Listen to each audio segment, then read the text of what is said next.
I got married December 2010, November, or rather, sorry, November 27th of November 2010.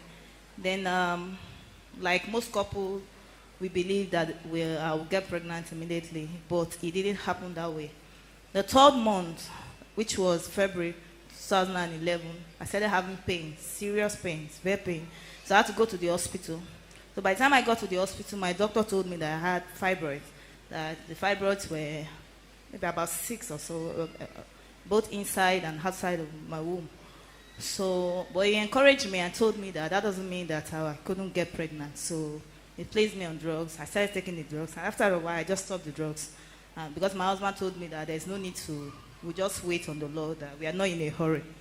Then year in, year out, the first year, the second year, the third year, the fourth year. So nothing was happening. It wasn't easy, but I held on to God. I started undergoing a lot of tests, series of tests, because of the pressures that were coming from different angles. It was at that time that I discovered that they told me that my fallopian tubes were blocked.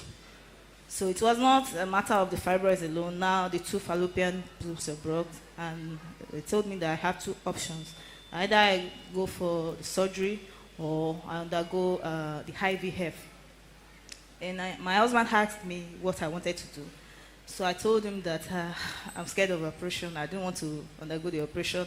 And that besides, I remember that I had a particular dream after the first year of my marriage where I saw a man who I believed to be Jesus telling me that I should put my trust in him, that doctors cannot help me, only him can help me.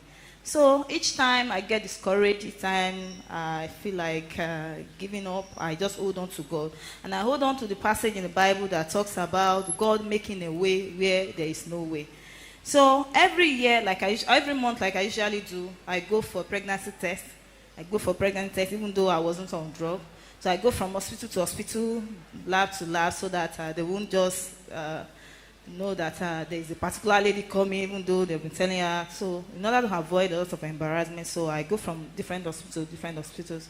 So then 2014, there was a program in this church titled Sundays in December to Remember.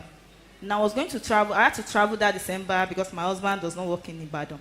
Then something just told me that I had better be in that program because the Lord is going to meet me, that this is my time. So I decided to stay for 2 Sundays out of the 4 Sundays.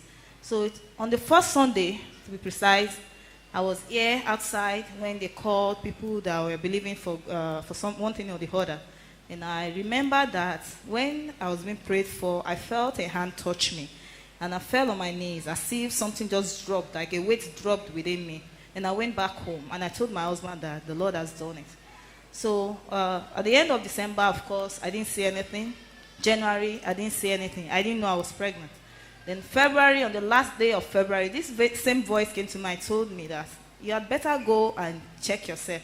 Go for another test because the Lord has done it. On 28th of February 2015, I did the test and discovered that I was pregnant.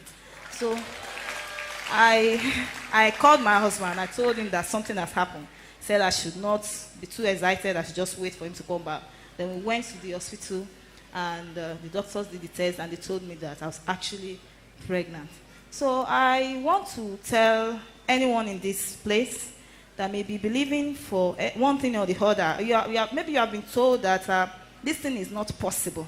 I want to tell you that with God, anything is possible. I have my baby. My baby is very fine.